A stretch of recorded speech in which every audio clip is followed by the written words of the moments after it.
ನಿನ್ನ ಮನದ ಕವಿತೆ ಸಾಲ ಪಡೆವ ನಾನು ಸಾಲಗಾರ ಕಣ್ಣ ಕೊರೆದು ದೋಚಿಕೊಂಡ ನೆನಪುಗಳಿಗೆ ಪಾಲುದಾರ ನನ್ನ ದಿವೇದರೆ ನಿನಗೆ ನಾನೀಡನು ಹೇಳಿ ಕೇಳಿ ಮೊದಲೇ ಚೂರು ಕಳ್ಳ ನಾನು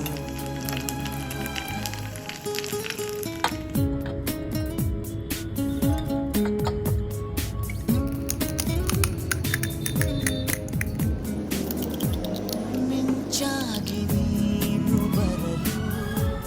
ನಿಂತಲ್ಲಿಯೇ ಮಳೆಗಾಲ ಬೆಚ್ಚಗೆ ನೀ ಜೊತೆಗಿರಲು ಕೂತಲ್ಲಿಯೇ ಚಳಿಗಾಲ